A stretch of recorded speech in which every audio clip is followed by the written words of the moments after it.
Yeah, it sounds like what your professor is asking is what our school does to help support students who are struggling. Mm-hmm. Correct? Correct. Have you heard of the RTI, No. response to intervention? Yes. I'm aware of that. So we somewhat follow that model of a responsive intervention model. I'm bringing it up right now so you can see it's sort of like a pyramid. Mm-hmm. So we don't have an exact RTI, ours is similar, is what it is. Similar, yeah. Okay. Yeah. You want to pause it? So the tier 1 is you have all universal students, universal screener, you're proactive, quality research based core instruction, differentiated instruction. So every classroom should have these already in place, right? Good successful classrooms. That includes even social and emotional learning as well. Mm-hmm. So when a teacher typically sees a student, oh Siri, stop. So typically, like the student and our gen ed teachers are sometimes the best people to know, Mm-hmm. like if a student is struggling because they see them every day. How are they doing on a specific test, a quiz? How are they interacting with their peers? Do they seem frustrated? Or did their grades suddenly drop for some reason? It could be emotional. Who knows? But after tracking, a student and discovering that, yeah, they're really struggling in certain areas. It could be math, could be English, right? Then we might use some assessments. The scepter, at this point, a lot of our students don't recognize these words. They're high level words, Mm-hmm. right? So then we can usually pretty much establish where their word identification is. Then it goes on to math. The same thing with math. It starts off really simple, and this includes both numbers math and word problems. And so it starts off the same way. It starts off easy, and then progressively gets harder, so that we can determine. So when someone's their being levels assessed for it, that's when you pull out the woodcut. So you're the one who does the assessments here? Well, Miss Manukian does. Okay, so Yeah. she's a school psychologist. So she does Until the I'm assigned a caseload, the students on my caseload, Mm-hmm. I typically don't do this. So if you had the caseload, you would be the one who does it then? Yeah. As a Okay. case manager, I would do this, and I do it every 3 years for triennials too. Okay, so you do run these all the time, just as All a the triennial. time. Okay. I just had a student. I think I told you about Oscar. Just did this. Yes. Well, he's been absent so many times. He's missed so much learning that he did very poorly on this. So do you feel like a lot of it is, if someone's excessively absent, you can't really use the data then? And if he's refusing to wear his glasses. Well, this doesn't make a judgment. It just determines where their levels are. So him missing out on school is indicative of where his levels are at. Like, Okay. yeah. I know his friends were calling him today trying to get him to come in for his presentation. He had period 5. They were in my class trying to find him, and I'm like, he's not in today. And so they're like, can I make a phone call real quick? So they called him, woke him up, and he's just like, I'm not coming in. Yeah. So, Well, like, thank you, Mr. Delay. I'm like, no problem. Good luck. I really like that kid. I Yeah. really do. He's just a sweet kid. So do you think theirs is more poverty related? Because his brother has one too. His brother has IEP also. Isn't that typical? Is it Sometimes. Is it super typical usually?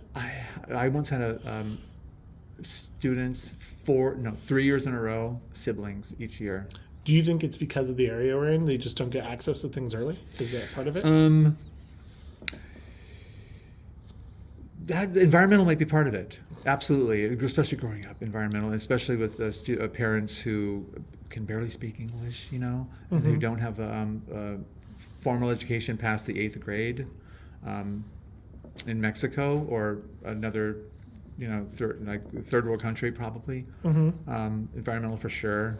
They miss out on maybe some Head Start, maybe kind of early education interventions, right? But yeah, I don't know, genetic. I don't know. He has SLD, doesn't he? I can't remember his offhand. Oscar? Yeah. Yes. Yeah, auditory processing and Yeah. It's usually typical. I mean, I see a lot of my SLDs, they fall under auditory processing. Um, so yeah, anything else you want to know about the WJ? Not a fan. Even oral reading. I forgot about the Oh. reading fluency as well. Yes. So there's stories. Here's a really good one. There's a story about bees. And it starts off a story about bees, and it starts off super easy, and then of course it gets much more difficult. So This question is talking about how we keep them progressing in the general education and with the general curriculum. okay, so you know, all my kids are in the least restrictive environment because they're 11th grade. Students in the middle school have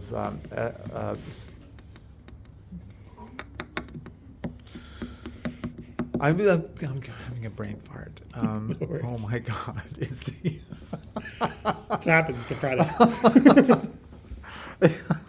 it's when students are put. Mr. Chamberlain. Yes. The students, it's not a special day class. Is it SDC, special day class, that we still run here for our middle schoolers? They get targeted instruction in certain areas. Applied math and applied English Thank you. also have learning center. And yeah, I run the learning center for the high school, so they also have it for middle school too. Yeah. it's a little more intensive in middle school because they really do target they're being pulled out, which is not the least restrictive environment, right? They're being pulled out from their general education to get that specific skill building in English or math. My class, is that considered a pullout then, since it's a learning center? I guess in a way it would be, but they're not missing out on their other core classes. No, because It's they're an just getting the addition. extra time for their homework. They're is what it getting is. extra time. So as it's written in the IEPs, they receive Learning Center to receive additional instruction that tries to meet their goals and things like that. Okay. And like the additional time and stuff and skill building. So the SDC, sorry, so many acronyms. It's the SDCs where it's the pullout, yeah. So Okay. And so that's how that works with the assessments. So you do the assessments and you just gauge on how much they need to be pulled out versus staying in or things like that. yes, and you determine that. So in the beginning, a student you belong in SDC because you're really struggling in math or English or writing or something, and then there's constant monitoring, constant like teacher monitoring and assessments to make sure that they are progressing and they're catching up to their peers, at least trying to catch up to their peers. And then typically a change is made when you have an IEP, Okay. because that's when services change, and a student being pulled out from a regular classroom is and being an SDC is part of their services. So at the IEP meeting, a teacher might say they're doing so good in SDC. They're bringing up their math scores, success story. Then a determination can be made that they can go back into the general education classroom. And if they start failing again, that's when we reconsider again. Yeah. If they're not doing as well, then there's another step. There's the next step. Students with some risk factors, you need rapid response, you need progress monitoring, additional small group instruction, and then research-based materials. And then, of course, this is the tier 3. That's when, and then all of this is collaborative. So not only does the school psychologist involve, counselors even, gen ed and special education teachers, we're all involved in this process. It's a team. So the last one is that we need to do a further assessment to identify a specific learning disability, and that's That's when May's assessments come in. And then, like I said earlier, every assessment is different. So It's just why do you based on say the student's May? needs. I'm just curious. I'm so sorry. You kept saying May, and I'm so confused why May you keep... Manukian. Oh, I'm sorry. Oh, you mean May Manukin does it. I thought you meant May like the month. I had a whole moment where I'm like, why do we always just do Oh, the May? That I makes know. so much more sense. I'm like, you kept saying, oh, that's May, that's in May, or that's with May, and I'm like, what about May? What about that? Oh. month? I'm so confused. I'm so sorry. I'm sorry. No, you're good. I, No. Manukin. Okay, we're good. I should be calling School her Miss psychologist. Manukian. Sorry, I got so used. My first day here, they did the whole. We don't use first names. I know. I'm like, I know. all right. So it just threw me off for a sec. I use first names all the time. I do too, but like I just had a moment where I'm like, wait, who are we talking about? All right, Okay, sorry about that. I no apologize. worries. So where were I just we? also wanted to clarify because my professor may not know. Oh, So yeah. my professor would be like, why does he keep saying May? Yeah, she's definitely involved in the process for So sure. and she's a school psychiatrist. She's our only school psychiatrist, isn't she? Yeah. So what else did you need to know? All right. Give me a moment. Or this could be it. Or are they English language learner? So, you will like English eliminate a language lot learner. of others. It's like English language learning. One of the things that asked is talking about statewide assessments. So that would be like LPAC, things like that. The LPAC, exactly. Okay. Yeah. Is there any statewide assessments for special ed? Yes. Well, all of our kiddos still take the SBAC. Okay. What's that exactly? That's the statewide assessment in English, math, and science. Okay. And the juniors are taking it this year. Okay. And so I've written in a lot of accommodations for them. So you want me to show you? Yes, please. I would love to show you this. So I'll show a typical accommodation for the SBAC in English, math, and this is based on their needs, right?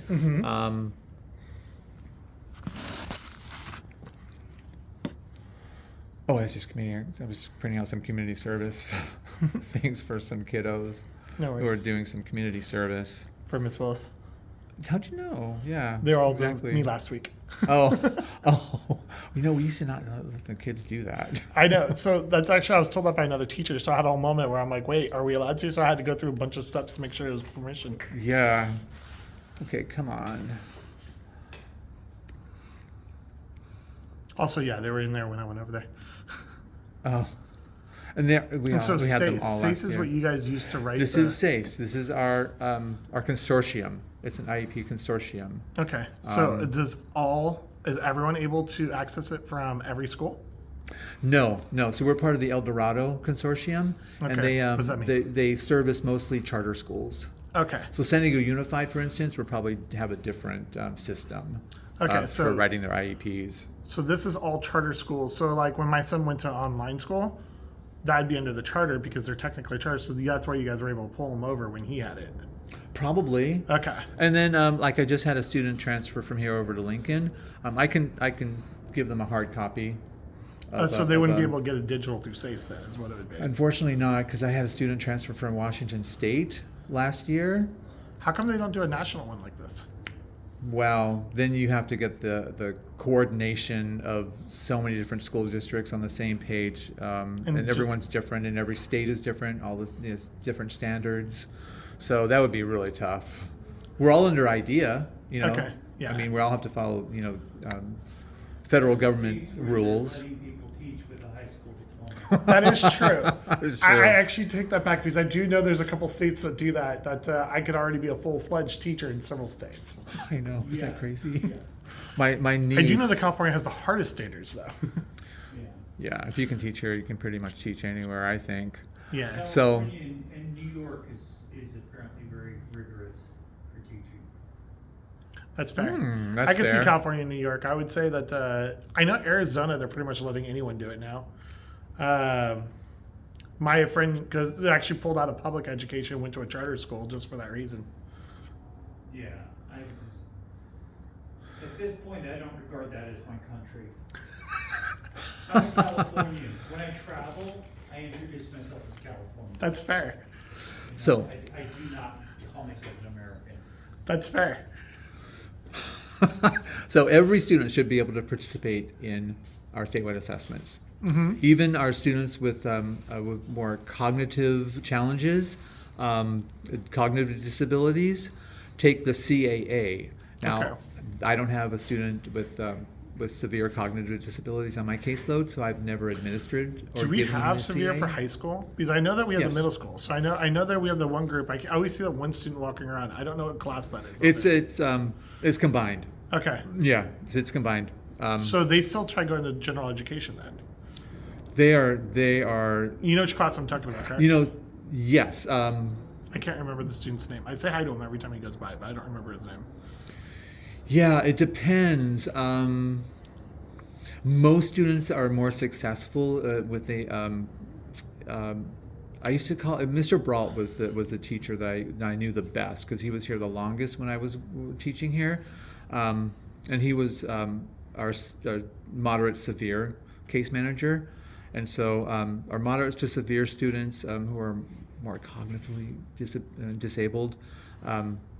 They would take the CAA for sure, and that's a real modified test. You know, when you know you might hear the term modified thrown around a lot. We don't do modified tests. Okay. We do tests with accommodations. Modified is if you change it so much that it's almost a different test in a way. So for accommodations, so you mean more like you just do extra time? Here's a list private of them right here. setting? So I brought up Camarier's because it's a good example of her needs. Okay. So separate setting, they all get that. To have a quieter environment, separate setting. Simplified test directions. She has speech to text and text to speech passages because we know that she struggles with that, right? And then read aloud passages and word prediction. So I put in as many accommodations that are allowed. And if you go here, this list, there's a whole drop down of all these accommodations. Oh, so they could do Braille. They could do. Yes, Braille. Is there one where so you said read aloud? So does the test actually read to them? Because I know LPAC has the ability to do that. or a teacher can read to Okay. them. So these tests are coming up, aren't they? These are the ones because in April, these are the tests that everyone takes. Yes. Okay. Yeah. So when they do that, am I most likely going to be the one reading aloud to students? Is that what's going to happen? Probably. Yeah. Okay. If you're going to be proctoring one of those for sure. I know that I proctored last year, so that's what I was wondering. Okay. So these are the same tests then, just The same test that everyone gets, only they get some accommodations that Okay. help them that makes sense. be successful, you know, and they're not modified. They're just like you get a little extra time, or you get a separate setting, or read aloud passages, things like that. It doesn't change the difficulty of it. It just gives them the accommodations that help them be successful in that For the that's- least restrictive environment factor. Yeah. Okay. That's really cool. So how would you actually write so based on the assessments, how do you come up with your goals? Based on the student needs and based on the results of assessments. So does Miss Oh, is that Meekin- more of like a chicken and egg question? No, What so comes that's first? more like, so I know you do the assessments. So like, I know you guys do the assessments Mm-hmm. and you have the scores. So like, how would you set the goal of having them improve over time? Does That's that a make sense? great question. So let's say, like for Achieve 3000, which is a really good assessment that we do. I would say it's more of an informal, but it does actually follow California core standards. Okay. That and actively learn. Okay. Because California is really, sticky about that, about following the core standards. So, They are. yeah. So, Achieve 3000 is a good. It's a good assessment that we like to use because every story. So, let's say I assign a story to a student, the entire class. Well, not every student's at the same reading level, right? Mm-hmm. And so, based on a pre-assessment that they do for the Achieve 3000, we get a basic reading level of where they're at, right? Mm-hmm. If they're thorough, if they really try really hard and Like Annalise. yeah. She And then- always does 110% every time she she does does. anything. That's why I love her. Then we get it. I happen to see her name at the top, that's why I asked. She's the first one. Yeah. And so they're going to receive that story at their reading level. So it could be shorter. Okay, so when they're in their general classroom, as far as the way the goals are set, they'll just be set to that. No, but I meant for IEP goals. So like they have to read so much passage with less assistance, that kind of stuff. You know what I'm talking about? Yeah, so let's bring up Kamarie then. That's where might as well, since she does try really hard. She hasn't done particularly well in advancing her reading levels. So my question with that is, can we really take the assessment in only because she hasn't been wearing the glasses? Um, Because I also know that I also know that when she's like, one thing I've noticed about her is when she wants to read something, like if she's like being nosy, she could read things that are a lot smaller than normal. I have noticed that about her, by the way. Oh, okay. So, like, I wonder how much she's playing it up versus how much she actually can see. Because I've had things that are on the, like, they're still a little bolded, that she was able to read perfectly fine, that I'm like, wait a second. And then I've had other things that are bigger that she didn't understand. So I'm wondering if it's a decoding factor still with her more. And remember we talked about, we kind of suspect she might have dyslexia too. Yeah. So I gave her a text that was provided in sort of a, so that so students with dyslexia could read it and decipher it a little bit better, and she seemed to have no problem reading that. Yeah. The letters are kind of skewed a little bit. They're I mean, I don't know. So you think it just might come down to familiarity, that kind of stuff? But I like what you did though about at this point it could be just rote memory, like practice. Like, and that's right? what I was wondering. I'm like, there's things I've caught her listening to. I'm like, wait, like you caught that pretty quick. But I'm like, so that's why I was wondering if it was a decoding factor, because like the words I always hear struggling with are more the academic language. Yeah, so she struggles with like letter word identification, which at this point, I mean, she's in 11th grade, and since I had her in my caseload, she's always struggled with that, and it's. So that's why when I sit with her, I usually do the flashcards, and I have her do the academic word, but then I'll also try having her use a word that she can relate to, one that helps her more understand that she didn't do it that way. And that usually helps her a little bit. But so how would you set her goal though for like IEP? Well, and plus she also. So even though her reading level might be low, her comprehension level is much higher. She understands a lot, yes. She understands so much, and especially like when she receives things auditorily. So like books, books on tape, auditory, and that's another good feature of Achieve 3000 and Actively Learn, is that they have a text-to-speech feature that she can listen to the passage as she's reading it. Did we ever follow up with the one auditory book thing that she could get access to audiobooks? She does. She already has that? Well, she doesn't have that, but she's read books on tape and because auditory. she's able to get access to Free for Life for that. That's why I wanted to follow up with that one too. Let's follow up on that. Yes, I'm like, I sent you as a text. I don't remember exactly what it was called. It was like Bookshare or something like that. Oh yeah.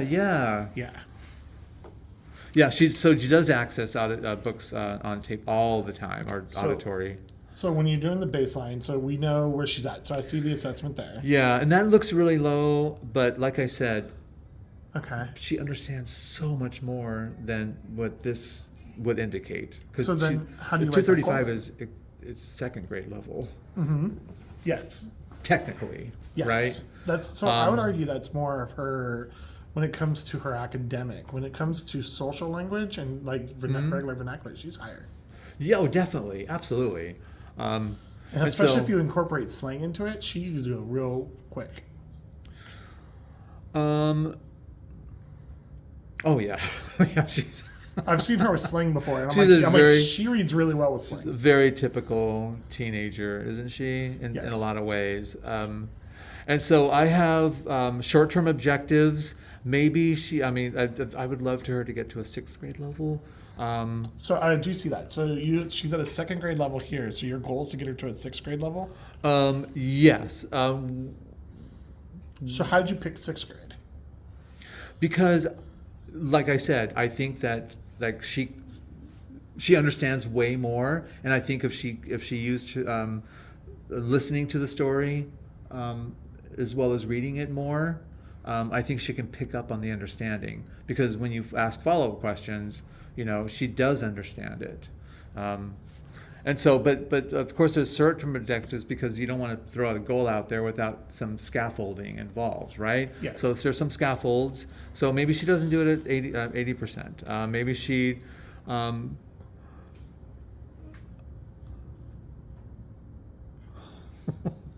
So you have it as 4 out of 5, so that's 80%. I made a mistake here. Oh, okay. Yeah, I did scaffold a little bit. Yes.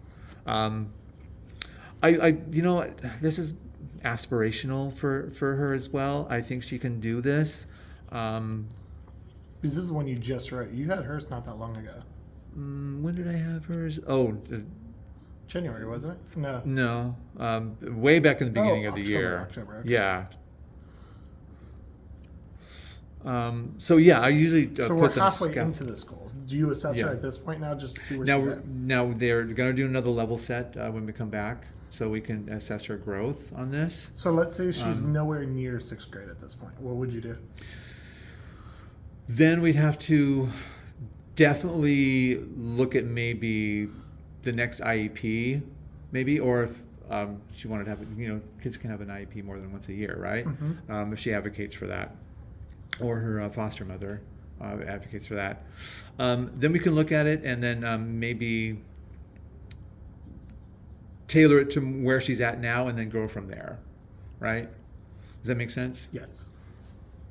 So, like, things that you did as a teacher in your room would be Yeah. a great informal assessment. That's the one where I had them self-assess. Yeah, or that you did the flashcards, or the R, like she struggles with R words, R combined words, or rolling R words, or you know what I mean, right? I actually didn't have to read too much of the stuff for her either, so that was interesting. So I did read a few of the sentences for her as she went down it, but then that was only certain ones that like really had the bigger words in it. But Yeah. like the more simple sentences, she was able to get without me having to do it. Yeah, right. So so those are great informal assessments, because not every assessment out there, there's so many of them. Not everyone's going to really target a specific thing about like where a student is struggling. So that's when you, as an educator, professional, can come up with an assessment that targets that specific need. Okay. I do that all the time with math. I still have math goals that involve fractions. Now, they're not being taught fractions in integrated math, right? No. So I come up with my own assessments for that. And word problems as well. They don't get a lot of word problems in this level of math. So I often, We'll come up with word come up problems. with some word problems, Okay. So So you do a lot of those, so as you just kind of see where they are. mm-hmm. Okay. Yeah. And Okay. gauge how they're, how they're progressing on that, in that specific goal. So then how are they, so I'm just curious, so based on what you're saying, so let's say they're in pre-cal, because they're required to take certain math levels, things like that. So they're a senior, they're in pre-cal, and so you have no math things, but their goal's still set for that. How do you accommodate that? Boy, Yeah, that's a good question. I've never set a goal for, well, except for Eddie. Okay. My kiddo who's on That's the partly spectrum. who I was thinking of. Yeah, my kiddo on the spectrum. My God, he's one of the smartest kids on campus. Yes. He's extremely nice. He's He's extremely he's social too, very social. Yes, he is. Yeah. And he's the only student since I've worked here who. No, I had another student who took an upper level math. Also very smart, very smart. So how do you do those with math goals? I'm just curious. Do you not set math goals for him, or that's just It's not an goals? area of need. Okay, so but let's say it's a reading goal and with the math. So how would you accommodate that with it? So like, how would you tell the math teacher, hey, he needs to do this much with reading? Do you hit more simple language? Like, how do you do that? If reading is a need and it's tied into what they're doing, then yeah, I would probably. That sounds very specific, though. I was just wondering, like, I'm just trying to come up with the idea. So, like, say someone is really advanced in subject, so you have more of a savant factor. Yeah, So how would you do that? Like, so you have a savant in math, but he can't tie his shoes, can't do a lot of things. He can't even read. Those Like, are executive functioning skills that we would write an IEP for, because that's a need. So then how would you accommodate that into something like the math, where like the math teacher has to be able to accommodate those things in there? Does that make sense? That's a great question. I know Eddie likes step-by-step things. He's very linear.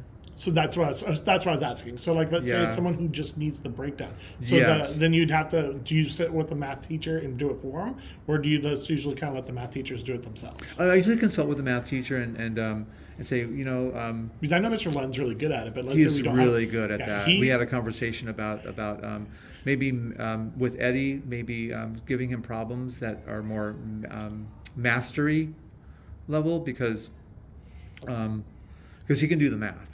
He just gets overwhelmed when he's given us a lot, Yeah. right? So that's why I was also wondering, what if it's like a test based? So like, let's say it's the anxiety that kicks in during tests that can trigger him. So would he just not have to take the test, but he could show it in other ways? Like, is that how you do that kind of stuff? That's a great point. Because I know he takes tests in my room a lot, and he gets an extra time. Because I'm Eddie? one, yeah, He he'll come. does? He takes almost every math test he takes in my room. That's how I got to know him. So he'll sit in my room. Let's go. And then he'll sit there and want to talk to me the half the time. And I know that he uses talking to me as a way why he's thinking about the math problems. So I kind of just let him talk to me and talk at me why he's doing his math, and it helps him calm down while he's doing the test. He has a lot of self-regulation, and he does have a conversational skills and intelligibility goal, and he has speech and language. And our pathologist, Miss Benia, has worked a lot with him on those social skills. That's why he has to stay in the lunch area for a certain amount of time too. Yeah, You know, he was actually running a D&D game the other day. yeah, I know. My I found son, out. He's my into son it. actually plays in his D&D game, and he absolutely loves Eddie. And he's like, he did such a great job. He did all this, and I'm like, I don't think my son even registered that he would be on the. Right. I know. Well, I know Eddie plays D&D because Johnny, my other student, who's on the spectrum as a senior, plays, and he's all I'm into surprised it. his little sister doesn't have an IEP, by the way. She is very ADHD, isn't she? Yeah, I actually asked her, I'm like, have they ever? And she's just Hyper. like, no, I won't let them. I'm like, all right. Yeah. So here's a good one for academic behavior. Eddie gets very overwhelmed when he doesn't feel like he's prepared. So a lot of his stuff then is allowing him time to prepare before allowing him extra time. Yes. And because he's being pulled out for with May Manukian, Ms. Manukian, for counseling, and then for also Miss Benia for speech and language, he often arrives late to class, and then he gets overwhelmed because what are we doing? I don't know what to do. He gets like panicky, right? And so when he's absent or so forth, there's a good by next annual review 2024, when absent from classes or presented with assignments that require further clarification, he'll reach out to his teachers via email, Google Classroom, or other platforms to obtain missing assignments and receive information needed to complete work, and ask follow-up questions to ensure he understands the tasks. So with that, then also, do they give him a breakdown step by step of what to do? Is that as part of his IEP then too? That's a classroom by classroom. Okay. That wouldn't be a bad goal, to present things in chunks like that, so he I doesn't think get with him it actually might overwhelmed. help better. Yeah. I did give an organization. We identified organization as a need for him, big time. So I presented that goal this year for his IEP. We just had it just like last month, and I was like, organization is such a big need for him, and so. So what? Hopefully his organization coming to class already organized could help him with that. would help him. Yes. So my and then question I is- also spoke to. I'm sorry to interrupt. Apologies. I spoke to Miss Willis about next time, like when he's pulled out. I'll make sure that he's more prepared before he enters the classroom, right? But that's what this organization goal is also meant to address. Like, you know what I mean? Yeah. So let's say Like when you meet with Eddie's family, were you one of the ones who helped him come to the school in the first place? Like, have you ever helped students come into the school? No. As far as pre-assessments to write their IEP goals or things like that? No. Have you ever done the original IEPs for someone? No. So you've always just had inherited IEPs. Wait, I'm sorry. My second year, I've been here 11 years. My second year, student was identified pretty late, but I was part of the SST, and then also, well, actually, I wasn't actually directly involved in the SST. I was involved because I knew that he was being assessed, right? Mm-hmm. So how would you interview the families then? That is a great question. I personally didn't do the interviewing as a case manager. I left that up to the counselor or Miss. So they're the ones who usually Manukian. do it here? Mm-hmm. Okay. Yeah. So yeah, that was the first student I've ever, because I came in like as a senior case manager, right? They're pretty much well into their IEPs and they're ready to be transitioned So you always deal with the onto later adult, college. you deal with all the ones who are already high up there, so the Yeah. odds of you getting someone new at that point is really Rare, super rare. Have you ever Doesn't had to happen very interview a family often. before? What's that? Have you ever had to interview the family to help write an IEP before? Interview the family to write the IEP. No, I don't think I've ever actually done an interview with the family.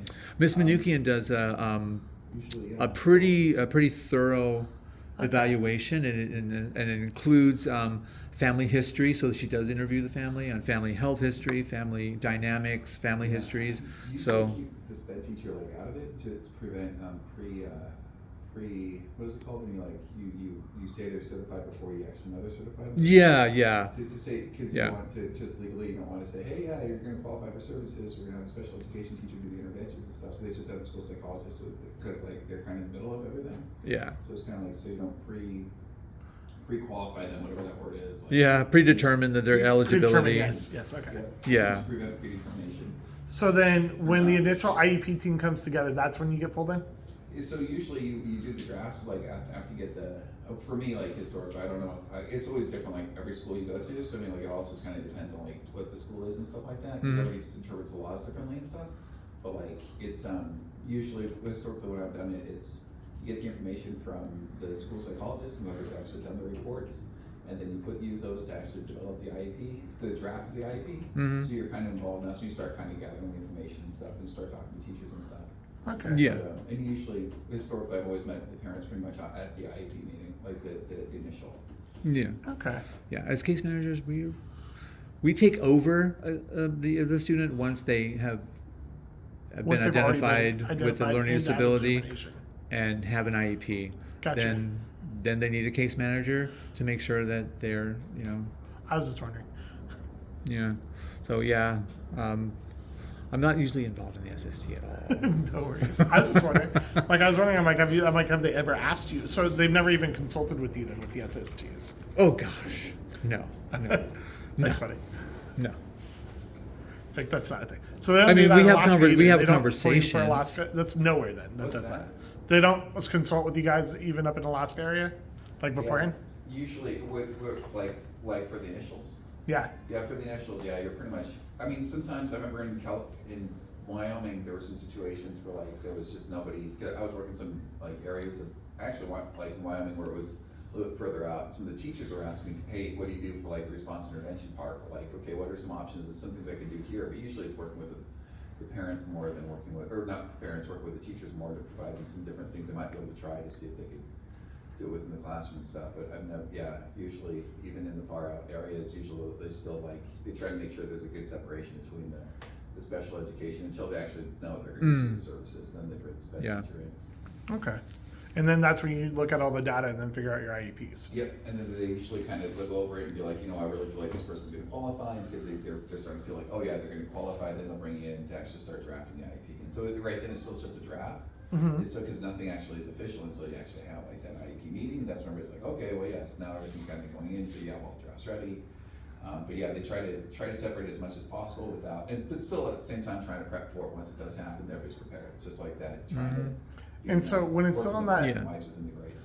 and when it's still in that phase, do you ever interview the student to kind of figure out your IEP stuff? Sometimes observations usually. So Yeah. like you'd be like, Yeah. it depends on the ages of the students too and everything. Like, Have you ever worked with the younger ones? yeah, I've done everything. But with those ones, like usually if I'm starting to prepare, like I'm trying to understand, especially for the younger kids, like trying to get in there and kind of watching the kids and how they act in the classrooms. So you kind of know, like, some of those kindergartners and first graders are nuts. And so like you just kind of watch them and see exactly how they're doing and stuff. I was gonna say, like with kindergarten first, I'm like, they have a lot of energy. But I used to do after school programs, so I'm like, how do you tell the difference between someone who's hyperactive versus someone who's just kinder? Yeah, oh yeah, I know. Yeah. Or Yeah, sugar I- rush or ADHD. Right? So cute. So I think like my favorites still though, like kindergarten, because like they're adorable and like they just want to please you. I don't think I could do like a kindergarten like full classroom. Oh my 'cause, like, gosh. So you got like 20 crazies in there. Like instead, usually you only have like 1 or 2 at a time. Like for running, like if you're doing mild moderate. So it's like, you know, you just get a little bit of cute, don't get too much. Then you drop them off after like an hour. That's funny. Well, I appreciate you guys. Thank you. Yeah. Anything else you need to know? Nope. I appreciate you.